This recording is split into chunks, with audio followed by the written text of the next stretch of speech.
तो last video में हमने पहले पढ़ा था कि जो हमारी फ़िज़िक्स है, फ़िज़िक्स की 2 डोमेन्स हैं, ठीक है। एक डोमेन है जो मैक्रोस्कोपिक है और दूसरी कौन सी थी? माइक्रोस्कोपिक, ठीक है। मैक्रोस्कोपिक में हम डील करते हैं उन ऑब्जेक्ट्स के साथ जिनका फाइनाइट साइज़ है, और माइक्रो में जैसे एटम्स हो गए और मॉलिक्यूल्स हो गए या न्यूक्लियस हो गया, इनके बारे में हम स्टडी करते हैं, ठीक है।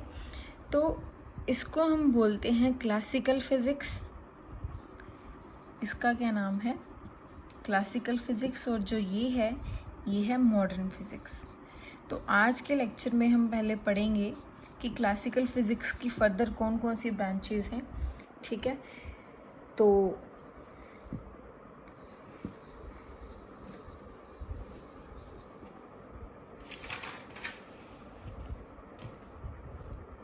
नेक्स्ट है कि हमारे पास जो क्लासिकल फिज़िक्स है,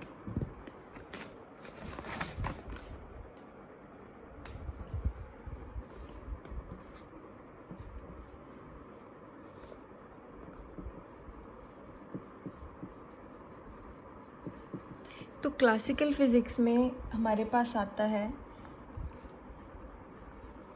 मैकेनिक्स। सबसे पहले क्या है? मैकेनिक्स।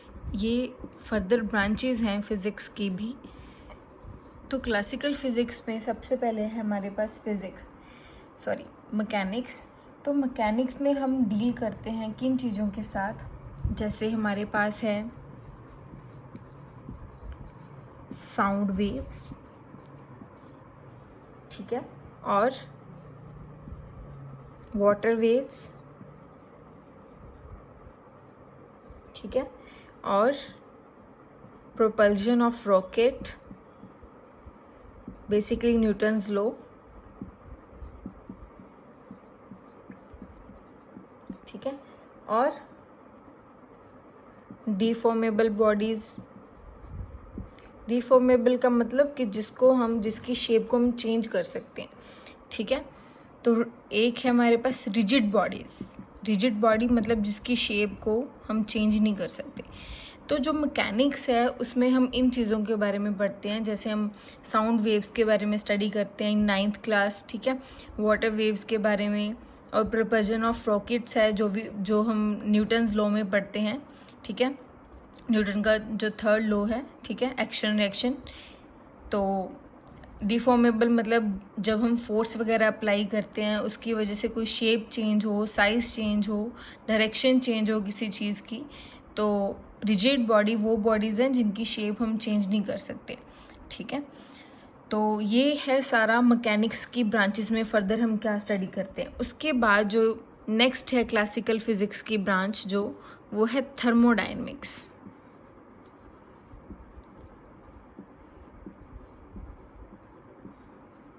ठीक है। थर्मोडायनेमिक्स हमारे पास एक चैप्टर है हमारी बुक में +1 में। तो थर्मोडायनेमिक्स में आप किन किन चीज़ों के साथ डील करोगे? स्टडी ऑफ गैसियस सिस्टम, मतलब गैसेस के बारे में, स्टडी ऑफ गैसियस सिस्टम, ठीक है। तो आपको पता है कि अगर गैस है तो उसमें कोई टेम्परेचर के बारे में बात करेंगे, ठीक है, हीट के बारे में बात करेंगे। तो थर्मो का मतलब ही है हीट, और डायनेमिक्स का मतलब चेंज, मतलब थर्मोडायनेमिक्स मतलब हीट की वजह से, टेम्परेचर की वजह से एटम्स के जो मॉलिक्यूल्स की जो मूवमेंट है उसमें चेंज आना। तो डायनेमिक्स का मतलब ही क्या है? मोशन, ठीक है। तो जब हम हीट सप्लाई करेंगे किसी चीज़ को, जैसे हमारे पास मान लो मॉलिक्यूल्स हैं, ठीक है, उनको हीट सप्लाई करेंगे तो वो मोशन में आ जाएंगे, वो वाइब्रेट करने लग जाएंगे, ठीक है। तो इसमें हम थर्मोडायनेमिक्स में बेसिकली डील करेंगे स्टडी ऑफ गैसियस सिस्टम। इसमें हम क्या क्या चीज़ों के बारे में पढ़ेंगे? हीट के बारे में, ठीक है, फर्दर टेम्परेचर के बारे में,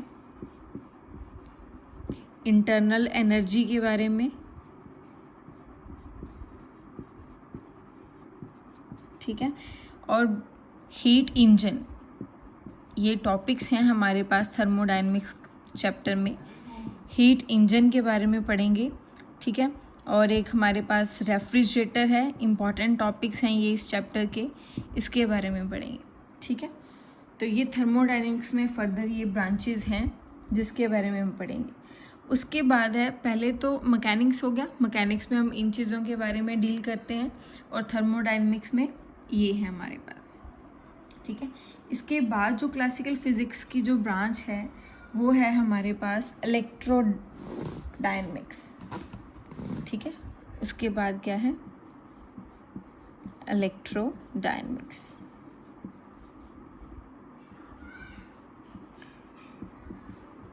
तो इसके नेम से ही क्लियर हो रहा है हमें कि इलेक्ट्रिसिटी की वजह से, चार्ज की वजह से, डायनेमिक्स मतलब मॉलिक्यूल्स का, पार्टिकल्स का, चार्जेस का मोशन में आना, ठीक है।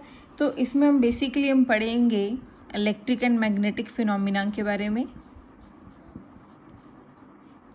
इलेक्ट्रिक एंड मैग्नेटिक फिनोमिना के बारे में, ठीक है, चार्जेस के बारे में,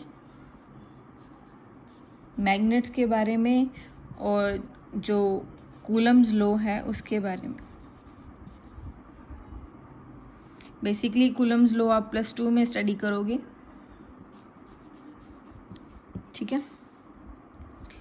तो 3 ब्रांचेस हमने पढ़ ली, मैकेनिक्स, इलेक्ट्रोडायनेमिक्स एंड थर्मोडायनेमिक्स, ठीक है।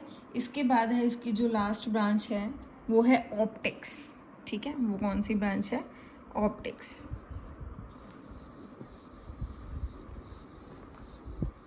क्लासिकल फिजिक्स की जो है ब्रांच एक और, वो है ऑप्टिक्स, ठीक है।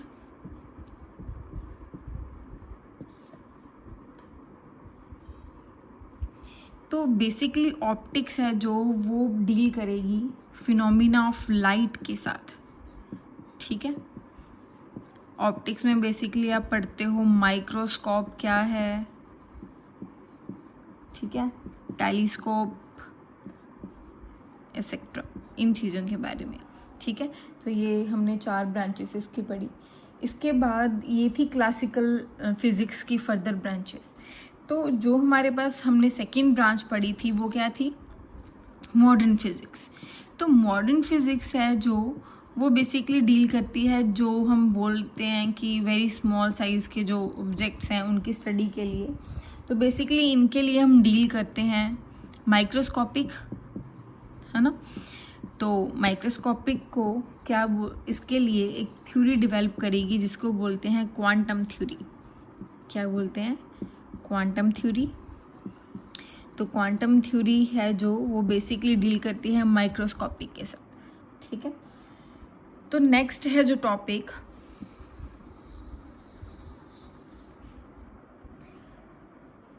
नेक्स्ट है टॉपिक जो वो है physics in relation to another subjects या other subjects. Physics in relation to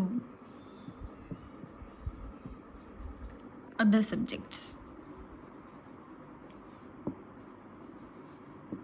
ठीक है। तो फर्स्ट ऑफ ऑल हमारे पास है physics in relation to chemistry, ठीक है। तो फिजिक्स का केमिस्ट्री के साथ क्या रिलेशन है, ठीक है, फिजिक्स केमिस्ट्री। तो इसमें बेसिकली क्या है, तो उसने बोला कि जो फिजिक्स है, ठीक है, उसने जो हमारे पास वो है पीरियोडिक टेबल है, उसमें जितने भी हमारे पास एटम्स हैं उनके ऑर्डर को रीअरेंज करने में फ़िज़िक्स मदद करता है कि according to their mass, according to their atomic number, ठीक है। तो फिज़िक्स का क्या काम है कि केमिस्ट्री में जो भी हम पीरियोडिक टेबल के बारे में स्टडी करते हैं, तो जो भी उनमें एटम्स हैं, ठीक है, उनको अरेंज करना according to their atomic number, mass number, atomic number, ठीक है।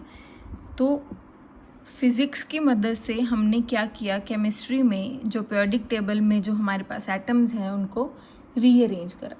उसके बाद है फिज़िक्स का बायोलॉजी के साथ क्या रिलेशन है। ठीक है, तो अभी हमने माइक्रोस्कोप के बारे में पढ़ा, टेलीस्कोप के बारे में पढ़ा कि ये ऑप्टिक्स हैं जो फिज़िक्स की ब्रांचेस हैं। ठीक है, तो इसमें हम माइक्रोस्कोप है जो या फिर टेलीस्कोप है, माइक्रोस्कोप को बेसिकली यूज़ करते हैं हम वेरी टिनी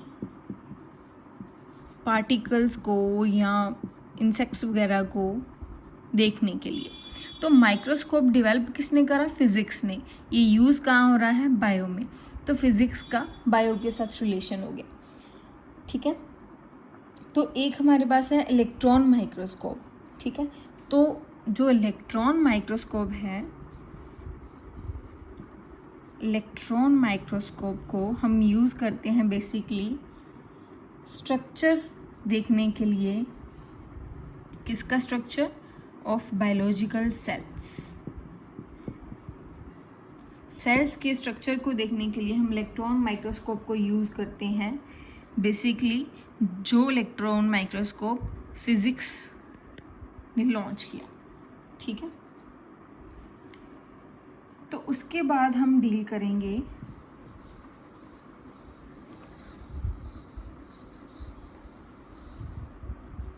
उसके बाद है हमारे पास एस्ट्रोनॉमी।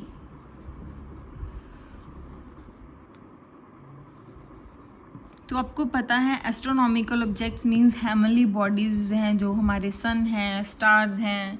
ठीक है, तो जो हेवनली बॉडीज़ हैं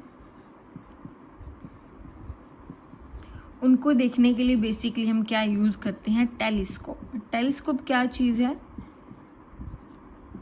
जिससे हम दूर की चीज़ को देख सकते हैं लार्ज साइज में। ठीक है, तो टेलीस्कोप डेवलप किया किसने, फिज़िक्स ने, और ये यूज़ कहाँ पे हो रहा है, एस्ट्रोनॉमी में। तो फिज़िक्स का किसके साथ रिलेशन बन गया, एस्ट्रोनॉमी के साथ बन गया। ठीक है, तो उसके बाद हमारे पास है मैथमेटिक्स। तो बेसिकली जो भी हम फिज़िक्स में डेरिवेशंस करते हैं उनमें बेसिकली मैथमेटिकल चीज़ें यूज़ होती हैं। जैसे हमने मैथमेटिकल टूल्स में जो चैप्टर 0 है हमारा, यूनिट 0 है, उसमें हमने डेरिवेटिव डिस्कस किया है, हमने उसमें बाइनोमियल थ्योरम डिस्कस की है, हमने इंटीग्रेशन यूज़ की है उसमें। तो ये सारे बेसिक जो कंसेप्ट्स हैं वो हम फिज़िक्स में यूज़ करते हैं। तो फिज़िक्स का मैथ्स के साथ भी रिलेशन आ गया। ठीक है, उसके बाद है हमारे पास जियोलॉजी।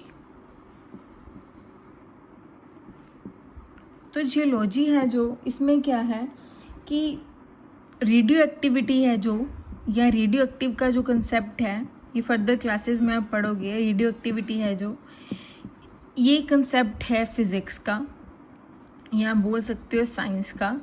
ठीक है, तो ये कंसेप्ट हम यूज़ करते हैं to find out the age of rocks and fossil fuels. ठीक है, to find out the age of rocks and fossil fuels। ठीक है, तो रेडियो एक्टिव कंसेप्ट हुआ साइंस का या फिज़िक्स का। तो जियोलॉजी मतलब अर्थ से रिलेटेड, तो जो एज है रॉक्स की, ठीक है, या फिर फॉसिल फ्यूल्स कितने पुराने हैं उनकी एज को फाइंड आउट करने के लिए हम रेडियो एक्टिविटी यूज़ करते हैं। ठीक है, उसके बाद है नेक्स्ट है जो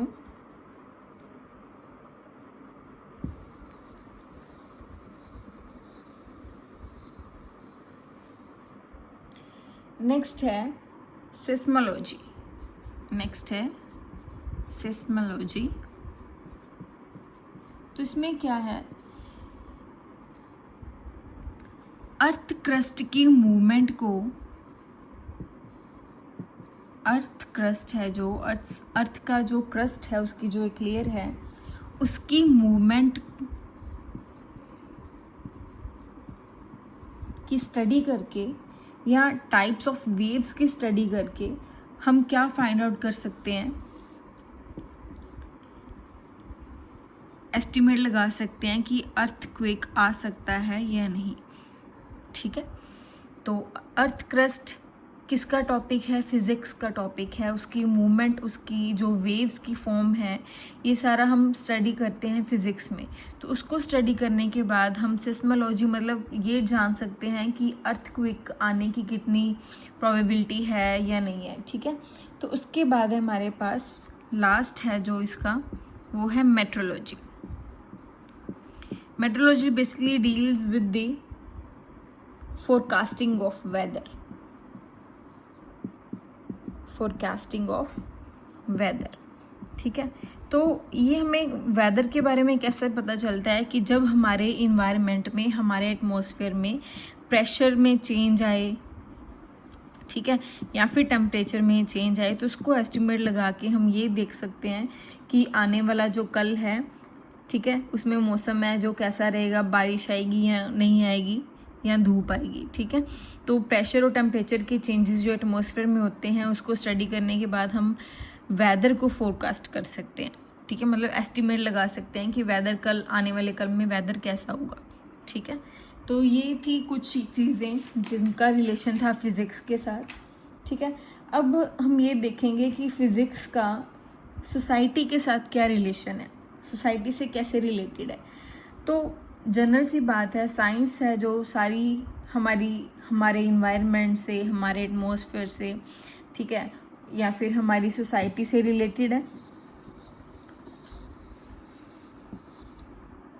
जैसे देखो, physics in relation to society, तो हमें पता है कि जो टेलीफोन्स हैं,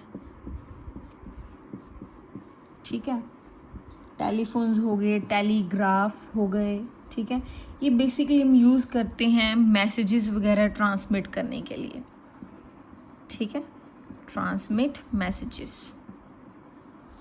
उसके बाद रेडियोज़ हैं, टेलीविज़न्स हैं, ठीक है, रेडियो हो गए, टेलीविज़न्स हो गए, ठीक है। ये क्या है, मीन्स ऑफ कम्युनिकेशन बोल सकते हैं इसे, या मीन्स ऑफ नॉलेज या इंफॉर्मेशन बोल सकते हैं, मीन्स ऑफ कम्युनिकेशन और मीन्स ऑफ इंफॉर्मेशन, ठीक है। उसके बाद हमें पता है जो कंप्यूटर्स डेवलप किए गए वो किस लिए, हमारी कन्वीनियंस के लिए, ठीक है, कि कन्वीनियंटली हम कोई भी जो लार्ज कैलकुलेशंस वगैरह हैं, लार्ज डॉक्यूमेंट्स वगैरह हैं, वो लिखने की बजाय हम डायरेक्ट टाइप कर सकें, ठीक है। तो कंप्यूटर डेवलप किए गए। तो काफ़ी सारी जो मीन्स ऑफ ट्रांसपोर्ट्स हैं वो फिज़िक्स के थ्रू, या फिर बोल सकते हो साइंस के थ्रू डेवलप करेगी, ठीक है। काफ़ी तरह की एनर्जी डेवलप करेगी, जैसे सोलर एनर्जी है जो सन से हमें मिलती है, सोलर एनर्जी, या फिर सोलर सेल्स के थ्रू मिलती है हमें, या फिर हमारे पास है विंड एनर्जी। विंड की मदद से जब हम एनर्जी को क्रिएट करते हैं उसे विंड एनर्जी बोलते हैं। नेक्स्ट है थर्मल एनर्जी, ठीक है। तो ये बेसिकली ये चीज़ें हैं जो हमारी फिज़िक्स रिलेट करती है सोसाइटी के साथ, ठीक है। टेलीफोन्स हैं, टेलीग्राम्स हैं, रेडियोज़, कंप्यूटर्स, टेलीविजन्स, ठीक है। तो मीन्स ऑफ ट्रांसपोर्ट, ये सारा हमारी टेक्नोलॉजी है। टेक्नोलॉजी मतलब जो हमें साइंस से मिला है, ठीक है। उसके बाद हम करेंगे कि फ़िज़िक्स का टेक्नोलॉजी के साथ क्या रिलेशन है, ठीक है। ये सोसाइटी के साथ था, अब टेक्नोलॉजी के साथ देखते हैं।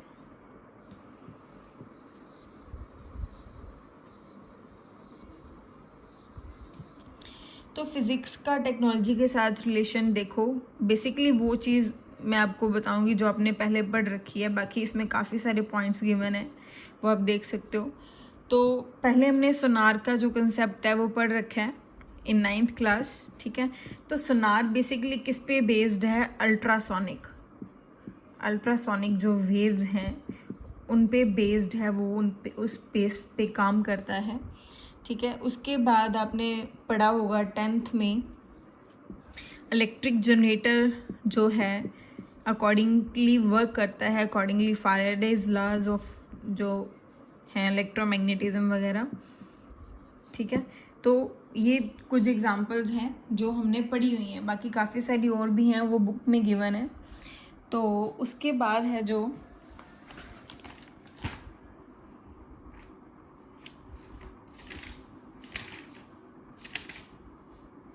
ये आ गया टेक्नोलॉजी के साथ। इसके टेक्नोलॉजी के कुछ पॉइंट्स और भी गिवन है, तो वो आप खुद रीड कर सकते हो।